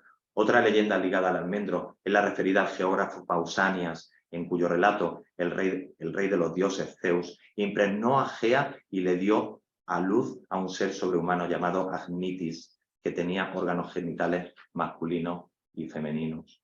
Según Pausanias, los dioses temían a la deidad hermafrodita y le engañaron para hacer que cortara su miembro masculino, un almendro. Brotó en el lugar donde cayeron los genitales. Más tarde, la ninfa Nana recogió almendras del árbol y las puso en su seno. Las almendras desaparecieron y quedó embarazada de un niño llamado Atis. Según otra leyenda, Filis, princesa de Tracia, se enamoró de Acamas, hijo de Teseo, quien partió a la guerra de Troya. Tras finalizar la guerra, la nave de Acamas sufrió una avería que retrasó su vuelta. Filis, que le esperaba impaciente después de tantos años, Murió de pena y fue convertida por Hera en un almendro. A Camas, al regresar, abrazó el almendro, floreciendo este de forma espontánea, a pesar de no tener hojas aún. Esta pieza se titula Autorretrato dando de beber a los flamencos y me recordó a Elena. Es una pieza recuperada, o sea, una pieza encontrada en la que directamente cae sobre mi boca y hace que en esa succión se horade una parte de mi cráneo y ahí aparezca como un pequeño lago. Y esta pieza, Autorretrato soñando flamenco, me recordó a Elena. Me recordó, no, descubrí que en Elena tenía muchas coincidencias y en otras no. Helena pasó por hija de Zeus y Némesis. Némesis, huyendo de Zeus, habría recorrido el mundo entero adoptando 1000 formas distintas hasta que al fin se transformó en Oca, el dios que metamorfoseó en cisne y bajo ese disfraz se unió a ella. Se metamorfoseó en cisne y bajo ese disfraz se unió a ella. Leda, que se ayuntó con Zeus en la forma de un cisne junto al río Eurotas, puso un huevo del que nacieron Helena de Troya, Cástor y Pólux. Pico es el antiquísimo rey de Lacio, reinaba sobre los aborígenes, los primeros pobladores del país, y pasaba por haber sido padre de Fauno y abuelo del rey latino. A veces se le asignaba como padre a un tal Estérculo, nombre que evocaba el del estiércol, y que los mitógrafos habían identificado con Saturno para darle mayor dignidad. El rey Pico parece haber sido un excelente adivino, y guardaba en su casa un pico, el pájaro profeta por excelencia. Los mitógrafos sostenían incluso que el pájaro no era sino el rey Pico metamorfoseado por Circe, cuyo ofrecimiento había rehusado porque estaba enamorado de su mujer, Pomona. El pico desempeñaba un papel en la religión romana, no solo como pájaro profeta, sino como pájaro consagrado a Marte. Apareció en torno a los gemelos divinos Rómulo y Remo, y junto a la loba contribuyó a salvarlos. Ren, que es el título de esta pieza, me recordó o me llevó a Hipos. Hipos era el dios del sueño y hermano gemelo de Tánatos. Era un dios muy querido por los griegos, ya que al poner a una persona a dormir le permitía olvidarse de sus preocupaciones, tener dulces sueños y descansar. Los oniros son los ensueños. A veces también se les considera hijos de Hipnos. Los más conocidos son Morfeo, Fóbetor y Fantasio. Vivían en una cueva del inframundo y cada noche salían volando como murciélagos. Fóbetor también aparecía en sueños, pero con forma de animal o monstruo, pues era el encargado de las pesadillas. Su nombre significa el que da miedo, y de ahí viene la palabra fobia. El último de los oniros era Fantaso, quien representaba todo lo inanimado que aparece en los sueños: rocas, madera, la tierra, el agua, elementos que tenían un gran significado religioso para los griegos. Sus ensueños estaban destinados a confundir a las personas, nublando la razón. Por eso se le asocia a la fantasía. Y ahora vamos con Ícaro.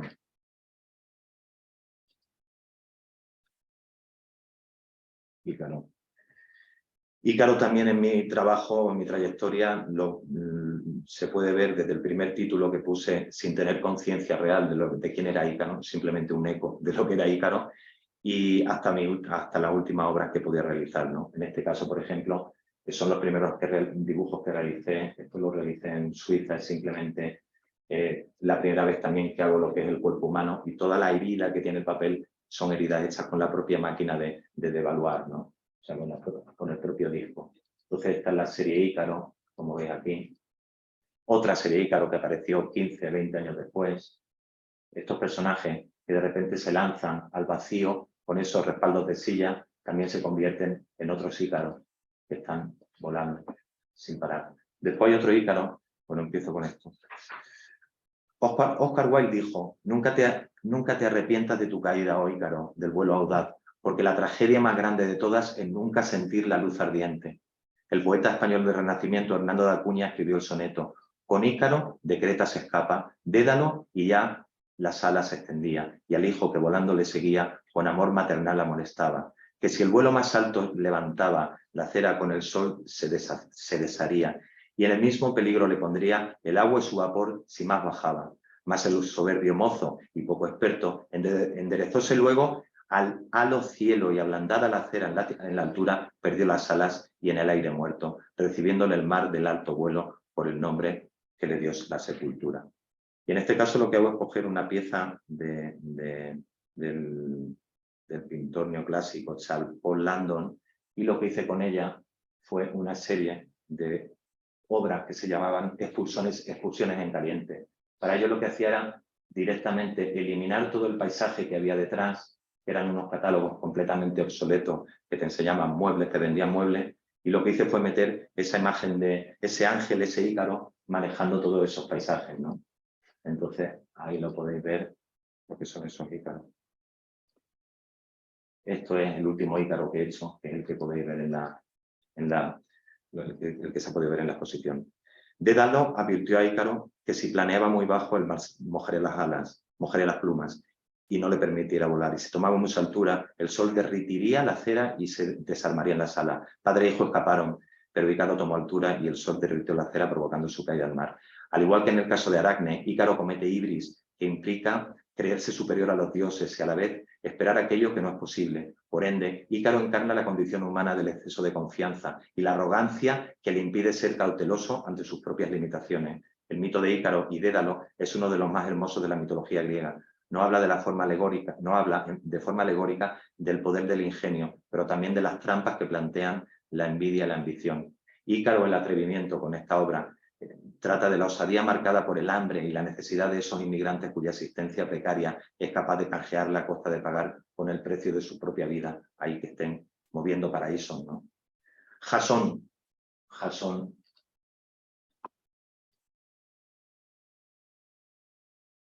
Esta pieza es del año 90 y es una piel de cabra colocada sobre la pared y dos de mis manos de resina que aparecen debajo, o sea, superpuesta a esa piel, pero también debajo de un molde de ropa interior femenina que es transparente, ¿no? La pieza se titula Es una gloria no ser inocente y me recordó a Jasón. Jasón desciende de Olo, abandonó el Pellón, morada del Centauro, y regresó a Iolco. Vestía de manera extraña, cubríase con una piel de pantera, llevaba una lanza en cada mano y sobre todo tenía descalzo el pie izquierdo. Con esta indumentaria se presentó en la plaza pública en el momento en el que su tío Pelias se disponía a celebrar un sacrificio. Al verle, aunque no le reconoció, Pelias sintió miedo, pues un oráculo le había aconsejado que desconfiase del hombre que llevase un solo pie calzado. Jasón permaneció en casa de su padre 5 días y otras tantas noches. Al 6º día se presentó Pelias y le reclamó el poder que legítimamente le pertenecía. Pelias le pidió entonces que le trajese la piel del carnero que había transportado a Friso por los aires. También me recordó a Temis. Temis, la diosa de la ley, pertenece a la raza de los titanes. Los mitógrafos y los filósofos han imaginado a Temis como personificación de la justicia o de la ley eterna. Era consejera de Zeus. Ella le había ordenado que se vistiese con la piel de la cabra, Amaltea, la égida, y se sirviese de ella como coraza en la lucha contra los gigantes. La primera infancia de Zeus se desarrolló en el antro cretense donde su madre lo había confiado a los curetes y a las ninfas. Su nodriza fue la ninfa o la cabra Amaltea que le dio su leche. Se contaba que al morir esta cabra, Zeus cogió la piel de esta cabra como armadura. Jano es de una obra que se titula The Factory, que hice en el Museo de la Universidad de Alicante, en la que era toda una sala de cerca de 300 metros cuadrados con autorretratos metidos como si fuera una aula universitaria completamente gigante. Y aquí te hablo de Jano. Jano, dios de las puertas, los comienzos y los finales, tiene el poder de ver el pasado y el futuro al mismo tiempo. Según la mitología griega, los seres humanos fueron creados originariamente con 4 brazos, 4 piernas, una cabeza, con 2 caras. Zeus, aterrorizado ante la perspectiva de perder su poder, los dividió convirtiéndolos en seres separados y condenados a pasar su vida buscando sus otras mitades. En la mitología romana existe un dios con 2 rostros sin equivalente en la griega.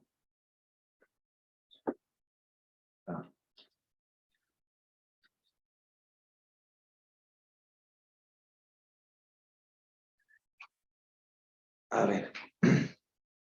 Kairos. Kratos. El ejército de Hades, esta pieza se titula 100 maneras de descubrir un secreto, en las que veis una serie de cráneos en los que aparece un puño cerrado en su interior. Y te habla el ejército de Hades fue dado personalmente a Kratos. Después que Kratos derrotó al guardián de Pandora y recuperó el cráneo del hijo de Patos, Hades se le aparece y le da el poder. Este poder permite a Kratos convocar a varias almas del Hades, que sin descanso atacarán a cualquier enemigo cercano hasta la muerte. Al maximizar el poder, se podrá convocar a más almas a la vez y hacer las almas aún más potentes. Kratos vuelve a utilizar esta capacidad después de convertirse en el dios de la guerra. Keres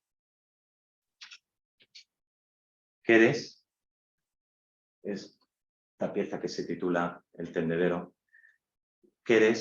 Las Keres son los espíritus femeninos de la muerte violenta. Eran seres terribles, sedientas de sangre humana, sobrevolaban los campos de batalla buscando a los moribundos para rematarlos. Aunque estuvieron presentes durante la muerte y el morir, no tenían el poder de matar. Todo lo que podían hacer era esperar y luego darse un festín con los muertos. Estas piezas que se titulan Vide, en francés vacío, me hizo ver e investigar sobre Keno y sobre la relación del cuerpo, del lleno y el vacío, ¿no? Keno. Todo cambia y nada permanece, pensaba el filósofo griego Heráclito de Éfeso. En Homero nos encontramos que las palabras Keno, que designa la cualidad de lo que carece de contenido que le es propio o que se espera que tenga. Para él, Keno califica la ausencia de botín, concibiéndolo como el contenido que debería llenar un determinado espacio, como el que ofrecen las naves o las manos. Se alude al yermo de París, que arrancado por Menelao, se encuentra falto de la cabeza del héroe troyano. Para Parménides, el no ser sería el contrapunto ontológico del ser. Para Meliseo de Santos, filósofo jonio, el vacío sería el espacio libre y carente del ser, es decir, de corporalidad o contenido material, lógicamente necesario para postular la posibilidad del movimiento. Para Aristóteles, si hubiese un vacío, podría retirarse al vacío, pero como el vacío no tiene a dónde retirarse, porque algunos cuerpos parecen contraerse y comprimirse, tal como aseguran que los toneles reciben el vino con los odres, como si el cuerpo se contrajera en los intersticios vacíos que hay en él. El filósofo y botánico griego Teofastro se preguntaba, ¿están los poros vacíos o llenos? Pues si están vacíos, cae en contradicción consigo mismo, porque afirma que el vacío no existe en absoluto. Los pitagóricos decían que el vacío existe y que penetra en el universo mismo a partir de lo ilimitado, como si éste inhalara aliento y vacío. En el primer libro sobre la filosofía de Pitágoras, dice Aristóteles, que el universo es uno y que desde lo ilimitado son introducidos en él tiempo, el aliento y el vacío, que delimitan constantemente los emplazamientos de cada una de las cosas. Leucipo, filósofo griego presocrático, afirma que el todo es infinito y que de él una parte está llena y otra vacía, siendo ambas elementos. Demócrito, polímata y filósofo, dice que los elementos son lo lleno y lo vacío, llamando al primero ser y al segundo no ser, y que desde estos lo uno es lleno y sólido, el ser, y lo otro vacío y sutil, el no ser. Por esto dicen también que no es más real el ser que el no ser, porque tampoco el vacío lo es menos que el cuerpo.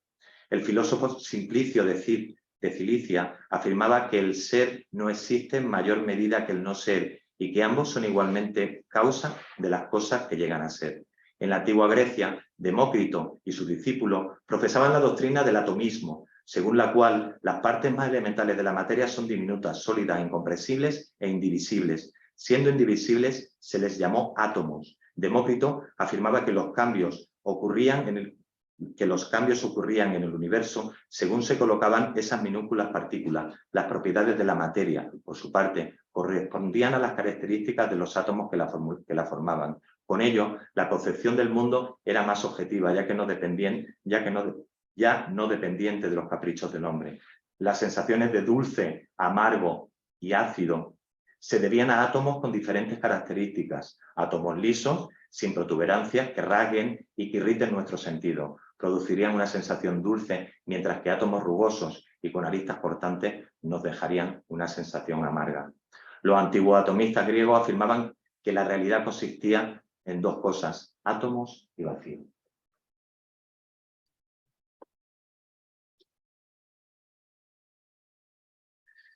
Lacinio es el héroe epónimo del cabo Lacinio. Es presentado como un rey del país, procedente de Porfira, que había acogido a Crotón durante los errabundeos de este en su destierro. Lacinio también era un bandido que había intentado robar algunos bueyes a Heracles, cuando el héroe volvía a Eritia con los rebaños de Geriones. Lamia, esta serie es la serie que yo utilicé material orgánico, como son los ojos de pollo, que me dejaron los neurocientíficos. Aquí están los ojos de pollo. Lamia, hija de Poseidón, tuvo con Zeus a Sibila la albia. Lamia era una doncella oriunda de Libia. Zeus la había amado y se había unido a ella, pero cada vez que Lamia daba luz a un hijo, era celosa, se las componía para hacerlo perecer. Al fin, Lamia fue a ocultarse en una cueva solitaria y presa de desesperación, que convirtió en un monstruo envidioso de las madres más dichosas, cuyos hijos robaba y devoraba. Era, para extremar su persecución, la había privado del sueño hasta que Zeus, compadecido, le concedió la gracia de quitarse los ojos y volver a ponérselos a voluntad. En ciertos momentos, pues, sobre todo cuando había bebido mucho vino, Lamia dormía, teniendo los ojos a su lado, en una vasija. Entonces era inofensiva, pero otras veces cerraba día y noche sin dormir, espiando a los niños para devorarlos. Y estas son las piezas en las que yo le metí estos ojos. Leónido. Esta pieza se titula El beso y esta otra El beso, otro beso, que son dos cráneos. Este era un homenaje al beso de Rodin. Leónico y Radine son los protagonistas de la historia de amor cantada por Estesícoro. Radine era una muchacha de Samos, prometida con un tirano de Corinto, pero amaba a un joven de su país llamado Leóntico. Cuando emprendió el viaje por mar para casarse con su novio, Leóntico la siguió por vía terrestre, pero el tirano les dio muerte a los dos y expidió sus cadáveres en un carro. Luego, arrepentido de su crueldad, los sepultó en un recinto consagrado a ellos. Los enamorados, contrariados, acudían a este lugar todavía en tiempo de Estrabón para pedir un amor feliz. Prómaco y Leucocamante, dos jóvenes de Creta, son los protagonistas de una leyenda amorosa. Prómaco amaba al hermoso Leucomacante, quien lo trataba cruelmente y lo sometía a continuas pruebas. Prómaco accedía a realizarlas con la esperanza de merecer el amor del joven, pero nunca lo lograba. Liber es el Dionisio itálico, con el cual quedó identificado desde muy temprano. En efecto, su nombre, que en latín significa libre, se ha relacionado con uno de los sobrenombres habituales de Dionisio, Lieo, y el libertador o el que se desata. Eleuteria, libertas en la mitología romana, era la diosa del orden natural y divino de todas las cosas. En la ciudad de Argos, considerada primera ciudad helena, había una fuente de agua cristalina donde se purificaban las sacerdotisas y los fieles de la diosa Hera antes de empezar los rituales. Eleuteria se llamaba esa fuente de Argos, ciudad donde aconteció la guerra de Troya, y por eso también se le tenía como cuna de los héroes que participaron en aquella guerra épica. Al convertirse Eleuteria en diosa de la libertad, comenzaron a celebrarse fiestas en su honor, que se llamaban Eleuterias. Se celebraban cada 5 años, en ellas se liberaban a esclavos, así Eleuterio era el esclavo liberado. La eleuterofobia es la fobia que padecían los esclavos cuando eran liberados. Hasta entonces, su amo tomaba todas las decisiones por él. A partir de su libertad, el esclavo en la mayor parte de los casos, se aterraba por no saber valerse por sí mismo, surgiendo el miedo a la libertad. Los prisioneros del Tártaros son personas que fueron malévolas en vida y que aparecen encadenados con grilletes en las cárceles del Tártaro. Kratos se encuentra muchos de ellos encadenados mientras atraviesa las cárceles. Kratos puede matar a los prisioneros para obtener orbes verdes. Lotófagos. Los lotófagos son un pueblo en cuyas costas abordó Ulises, cuando un fuerte viento del norte los desvió de su ruta y lo arrastró hacia el sur de la isla de Chipre. Acogieron al héroe hospitalariamente y le dieron a comer el fruto con el que ellos se alimentaban, el fruto del loto, que hacía perder la memoria. Muy pronto, los compañeros de Ulises dejaron de sentir el afán de regresar a Ítaca y su caudillo tuvo que forzarlos a reembarcar. Méfitis. Vengo para acá.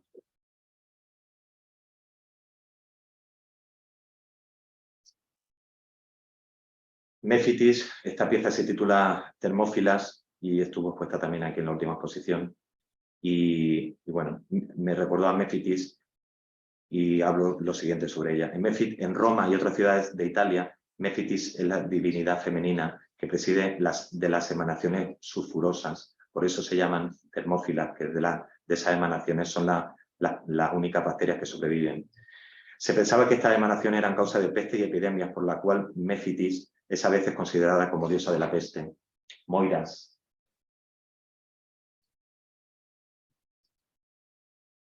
Las moiras son la personificación del destino de cada cual, de la suerte que les corresponde en este mundo. En principio, todo humano tiene una moira, que significa su parte de vida, de felicidad, de desgracia, etc. Luego, esta abstracción se convirtió muy pronto en una divinidad. La moira es inflexible como el destino, encarga una ley. Vamos a ver. La moira es inflexible como el destino, encarga una ley que ni los mismos dioses pueden transgredir sin poner en peligro el orden del universo. La moira es la que impide a los dioses acudir en socorro de un héroe determinado en el campo de batalla cuando ha llegado su hora. Al principio no estaba claro si solo eran una o varias, aunque finalmente su número se estableció en 3, cada una con una función. Cloto hilaba la hebra de la vida con una rueca y un uso. Láquesis mediaba la longitud del hilo de la vida y finalmente Atropos se encargaba de cortar el hilo con unas tijeras cuando le llegaba la hora de la muerte. Y me surgió esta reflexión sobre lo que hablo, retomando al filósofo chino Confucio, que escribió que si no conocemos todavía la vida, ¿cómo puede ser posible conocer la muerte? Ménades o las enloquecidas son seres femeninos divinos estrechamente relacionados con el dios Dionisio. Literalmente, Ménades puede traducirse por las que desvarían, las que desvarían. Se las conocía como mujeres en estado salvaje y de vida enajenada, con las que era imposible razonar. Se decía de ellas que vagaban en bandas rebeldes por las laderas de las montañas. Los misterios de Dionisio, el dios del vino, el misterio y la intoxicación les llevaría a un frenesí estático. Manía. Estas son de la serie titulada Las presiones y hablo de manía. Manía es la personificación de la locura. Es análoga a las erinias y a todos los genios infernales, mitad divinidad, mitad simples abstracciones que son agentes de la cólera divina. Es enviada, por ejemplo, a los que observan los ritos y los vuelve locos. Es ella la que los precipita en las catástrofes y les impulsa a cometer crímenes donde el hombre que se halla en su cabal juicio ve la mano de la divinidad. Esto me recordó a Fobos. Una fobia, la palabra derivada de Fobos o pánico, hijo de Ares y Afrodita en la mitología griega, la personificación del miedo. Es un miedo intenso, desproporcionado e irracional, ante objetos, lugares o situaciones concretas sin un peligro real objetivo. La figura de Fobos aparecía antes de la pelea, en referencia al miedo y pánico de los combatientes para luchar. Los contendientes aterrados huían de la lucha o fingían su muerte para luego escapar. Fobos, la figura mitológica, había tenido relevancia en el estudio de las fobias.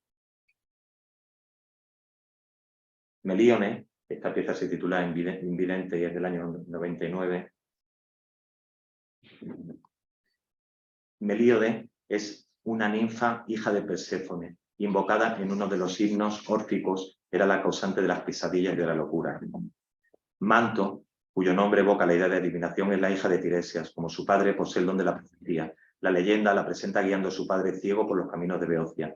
Hay dos historias diferentes sobre la ceguera de Tiresias y sus poderes paranormales. En la primera se dice que en cierta ocasión vio a la virginal diosa Atenea bañándose desnuda junto a su madre. Después de eso, Atenea le privó del sentido de la vista, aunque le dio el entendimiento del lenguaje de las aves y el poder para predecir el futuro. Según la segunda versión, Tiresias encontró a dos serpientes copulando en la montaña y golpeó a la hembra con su vara, que como venganza lo transformó en una mujer. 8 años después, siendo mujer, se encontró a las mismas serpientes de nuevo y en esta ocasión golpeó a las dos y así fue devuelto a su estado primitivo de hombre. Un día, cuando el rey de los dioses Zeus y su esposa Hera se encontraban discutiendo sobre qué sexo disfrutaba más haciendo el amor, Tiresias fue el elegido para hacer la prueba definitiva. Tiresias afirmó que la mujer disfrutaba más que el hombre, respuesta que enfadó a Hera, que lo dejó ciego. Nada pudo hacer Zeus para rectificar la cruel acción de Hera. pero trató de compensarlo dándole el don de la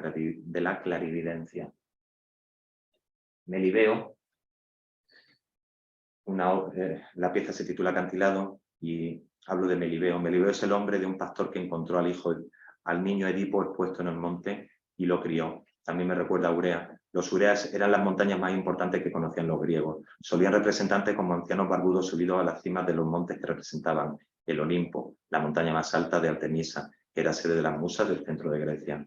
Mera, el Me cago en la pena negra, lo he unido a Mera. Mera es el dios del perro o perra, del héroe Icario, introductor de la vid en Ática, que murió destrozado por los campesinos ebrios. Mera, con sus ladridos, condujo a Erígone, la hija de Icario, a la tumba de su padre. Cuando Eríoe se suicidó, quedóse junto a la sepultura y murió de desesperación y se mató arrojándose a la fuente de Onigro. Dionisio transformó a este fiel perro en constelación. Midas. Esta pieza se titula El Dorado. Midas cantaba la metamorfosis de Ovidio respecto al mito de Midas. Haz que cuanto con mi cuerpo toque se convierta en bermejo oro. En la mitología griega, Midas es el rey de Frigia. Tenía una hija llamada Zoe. Por su hospitalidad con Silenio, Dionisio le otorgó el poder de convertir en oro todo cuanto tocara. Viendo que no podía comer de los alimentos que a su tacto quedaban transformados en dicho metal, pidió al dios que le liberara de su don, para lo cual tuvo que bañarse en el río Pactolo, que desde entonces contuvo arenas auríferas. El mito de Midas, El mito de Midas es una advertencia sobre los peligros de la codicia, el instinto que es intrínseco a la naturaleza humana. Como en otros mitos griegos, siempre hay un castigo para la poca inteligencia, así como para la avaricia. La codicia, que dominaba el rey Midas, es aleccionadora y nos lleva a pensar sobre las terribles consecuencias que podemos sufrir cuando somos esclavos de nuestros propios deseos. Afortunadamente, Midas reconoció su error y a tiempo y pudo revertir semejante situación. Némesis.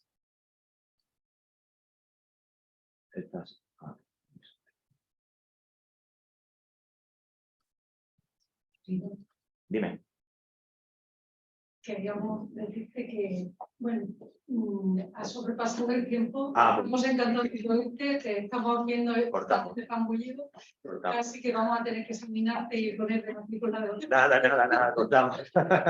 Pero... Termino con esta, y es que fue, después de todas las letras, de todo el recorrido, digo que fue Platón a través de sus diálogos quien dio mayor difusión a una reflexión que hasta el propio Don Quijote aconsejó a su escudero Sancho. Estas palabras, Noche teistum, conócete a ti mismo, estaban escritas casi a modo de advertencia en el pronao del templo de Apolo en Delfos, recordándonos la importancia de mirar hacia dentro antes de tomar cualquier decisión. Dicha sentencia decía lo siguiente: te advierto, quien quiera que fueses, o tú que deseas sondear los arcanos de la naturaleza, que si no hallas dentro de ti mismo aquello que buscas, tampoco podrás hallarlo fuera. Si tú ignoras las excelencias de tu propia casa, ¿cómo pretendes encontrar otra excelencia? En ti se halla oculto el tesoro de los tesoros. Oh hombre, conócete a ti mismo y conocerás al universo y a los dioses. Terminaré esta disertación con una expresión del latín acuñada por Horacio, la cual creo deberíamos tatuar en nuestra memoria para siempre. Dice así: sapere aude, atrévete a saborear, atrévete a saber, ten valor de usar tu propia razón. Y ahí lo acabo.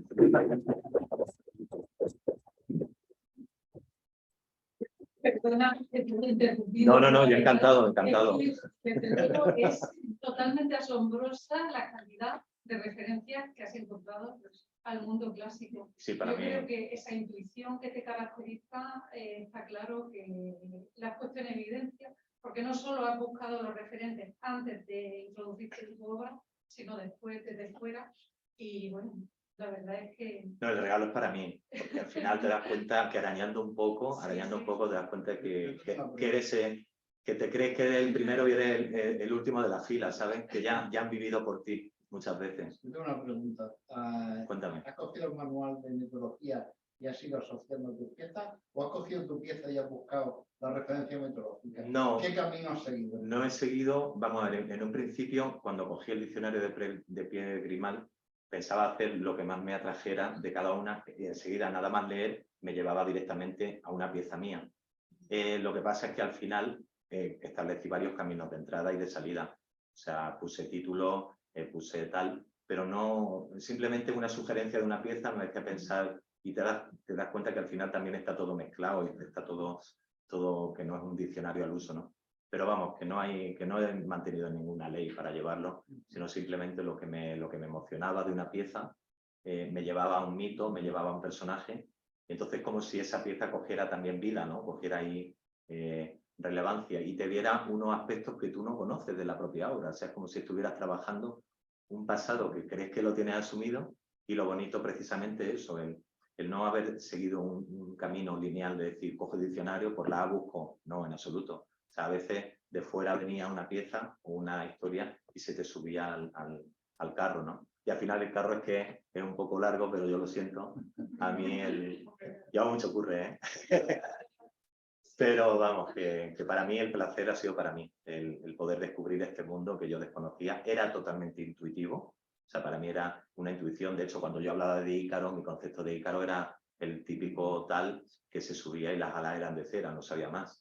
Pero de hecho, en cuanto empiezas a indagar un poco, empieza a haber incluso más referencias todavía de tu obra, como si ya hubieras vivido otras veces. Y dices, hostia, ¿esto qué es? Parece que no está mostrando nada, ¿no? Que hace 2000 años esos pensamientos y esas cabezas estuvieran más liberadas y fueran más sanas que las cabezas que tenemos ahora mismo. Entonces, bueno, el placer es para mí porque me ha hecho descubrir muchas cosas que, bueno, que desconocía y me ha hecho crecer, ¿sabes? Muchísimas gracias por venir y perdonadme si soy muy pesado. Muchas gracias. Nada, por Dios, un placer. Un placer. No sé si hay alguien en casa que quiera hacer alguna pregunta o un comentario. Si siguen vivos. Yo tengo una, es un poco estúpida. Bueno, no. Bienvenida al club. Tira sin miedo. Lo primero que se me ocurrió también cuando fui a la exposición, ¿qué va? ¿Cómo pegan las cosas a la pared? Esa es la pregunta. ¿Cómo pego? Ay, ¿Cómo colocas las cosas en la pared para que parezca que estás ahí en tu cuerpo? Pero ¿cómo lo haces? O sea, ¿lo pegas en la percha? No, técnicamente hay una cosa que se llama anclaje y entonces los anclajes yo tengo que horadar la parte de dentro de la pieza para que se quede a ras y entonces tú cuando vienes con la pieza simplemente tienes que colgar la pieza y punto. Qué gusto esta pregunta que no me hace calentarme la cabeza. O sea que no tiene es una cuestión técnica que tienes que hacer. Ni daña la pared ni nada. No, la pared es un simple tornillo. Depende también de la... Depende de la dimensión de la pieza. O sea, las paredes quedan destrozadas al final porque la llenas de la taladra. Por eso mismo. Y aparte que pesan mucho porque no son esculturas al uso, de que son moldes de tal, sino que son piezas que pesan lo que pesan por el proceso. Entonces hay veces que la propia pieza puede pesar 40 o 50 kilos y tiene que aguantar y bueno, aguanta bien. Algunos se ha caído. Algunas han tirado, los cabrones, algunas la gente que no se está quieta. Y aparte a mí me gusta que la obra se toque, sinceramente. A mí me gusta mucho ese rollo de que la obra se toque y se pierda el miedo, porque siempre es lo que he dicho, que el arte contemporáneo está hecho por personas, es para personas y hay que quitarle el miedo a la gente a la hora de mirar. Y dejarnos los complejos, esos que no nos dejan ser ni vivir, quitarnos esa mochila y mirar de manera transparente las cosas. O sea, eso es fundamental. No pretender demostrar que somos los que mejor sabemos, los que mejor pensamos, los que mejor sentimos, sino simplemente mirar sin complejo y mirar sin... Al final eso te hace ver de manera infinita y sin limitaciones. Eso es lo bonito, el viaje hacia adentro de no tener prejuicios para las cosas. Eso es lo bonito de la historia. Y yo te tengo que dar las gracias, Charo, es verdad, porque me ha hecho, bueno, me has pegado una currada, me pego una currada, pero me ayuda muchísimo y ya para terminar, perdonadme que haya sido así de pesado, pero es que bueno, es que lo que hay. No se puede ser perfecto. Invitarte para que termines la ponencia. Quedado, no sé dónde te he quedado. Pues al principio el nervio que me da y que no sé cómo controlar. Claro, lo bonito es decir, no tener que estar pendiente de eso y que una persona tuya vaya hablando, pumba, pumba, pumba, y va todo de seguido. Pero bueno, La perfección no existe y agradeció siempre, Sharon. Nosotros a ti. Nada. Vale, podía cenar ya. Te voy avisando, ¿vale? Y claro, no le he dicho. No, voy, pero por eso.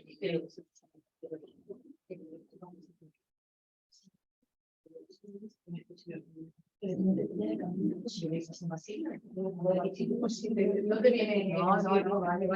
Pues muchas gracias por hacérselo. Claro.